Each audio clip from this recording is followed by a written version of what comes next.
वैसे तो जहाँ तक मुझे जानकारी है कि बाबरी मस्जिद जब गिरी थी तब शायद 15 अगस्त 1947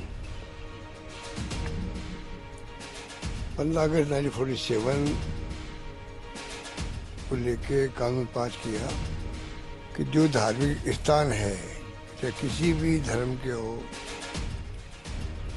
उन सब धार्मिक स्थानों को 15 अगस्त 47 तक जो बने हुए हैं उस पर कोई क्वेश्चन नहीं होना चाहिए, शांति स्थापित हो जाए।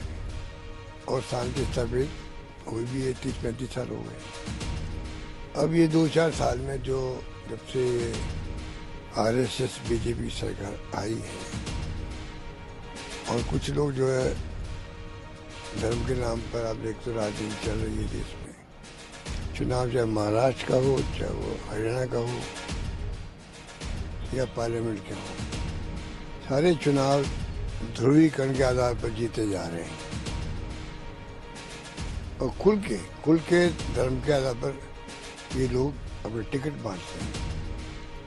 तो स्थिति तो बड़ी विकट है देश के अंदर, स्थितियाँ ईजी नहीं है। ये तो खैर इनको देखने वाली बात है, खुद को जो आज शासन में है, शासनकर्ता की जिम्मेदारी बहुत बड़ी होती है। सत्ता में जो है उनकी जिम्मेदारी होती है विपक्ष को साथ लेके चले, विपक्ष की भावना का आदर करे, जो ये नहीं कर रहे हैं। दुर्भाग्य से पक्ष विपक्ष में इतनी दूरी ज़्यादा हो चुकी है, तो कोई दुश्मनी हो ये हो चुकी है। जिम्मेदारी तो सत्ता पक्ष की थी, विपक्ष तो आलोचना करेगा आपकी, उसका काम यही है, कमियां बताएगा आपकी, पर उसकी तरफ कोई ध्यान नहीं दिया गया और दूरियां बढ़ती जा रही है। वो अपनी जगह है, पर जब 15 अगस्त 47 के धार्मिक स्थलों के लिए कानून पास हो गया पार्लियामेंट में, उसके बाद में बार बार मंदिर दरगाह में क्या था, पहले क्या था, उसी में फंसे रहेंगे तो ज़्यादा महत्व रखता देश के अंदर इश्यू क्या है, महंगाई का है, बेरोजगारी का है, विकास का है, अर्थव्यवस्था का है, सामाजिक न्याय का है, सामाजिक व्यवस्थाओं का है। और हिंदू मुस्लिम सिख ईसाई फारसी की बात हम करते हैं, अलग अलग भाषाएं इस देश के अंदर है और इस देश के अंदर अलग अलग जातियाँ हैं और इस कुनबे को एक रखना ही बहुत बड़ी चैलेंज की बात होती है और रखा गया है कांग्रेस द्वारा और कामयाब रहे हम लोग। अब जो ये है, बजाय इन बातों में जाने के, जब RSS कहता मैं सांस्कृतिक संगठन है, हिंदुओं की रक्षा करते हैं, सब जातियों के साथ लेके चलते हैं, तो हिंदू तो चाहे वो दलित वर्ग के हों, चाहे OBC के हों, चाहे वो कोई कास्ट के हों, सब हिंदू हैं। हिंदुओं को ही एक नहीं कर पा रहे लोग, छुआछूत हो रही है, मानवता पे कलंक है देश के अंदर, मानवता पे कलंक है। और आप कहते हो वो भी हिंदू है, ये भी हिंदू है, तो सबसे पहला काम RSS को करना चाहिए कि जो छुआछूत देश के अंदर है, छुआछूत भेदभाव, उसको मिटाने के लिए वो अभियान चलाए।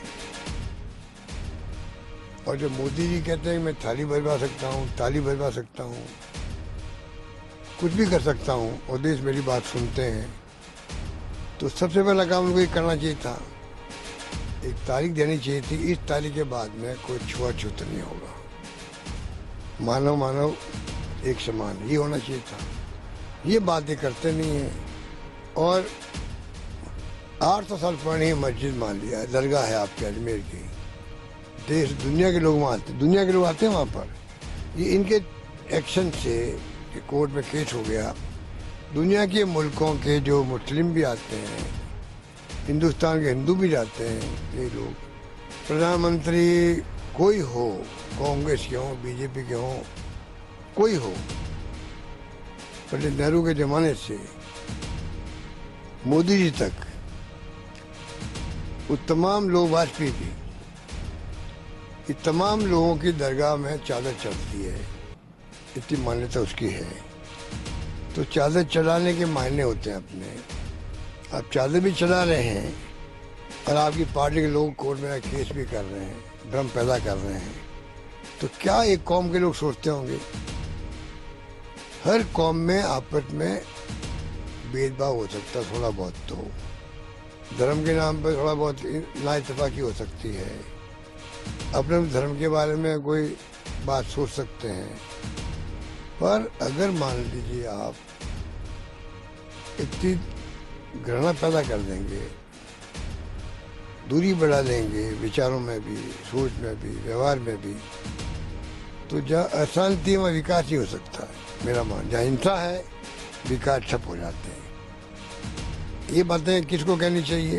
ये बातें मोदी जी को, आरएसएस को करनी चाहिए। देश को चला रहे अभी तो, इसलिए मेरा मानना है कि उस पर पार्टी आरएसएस के लोग क्यों नहीं दे रहे हैं? हिंदू की बात तो करते हैं वो।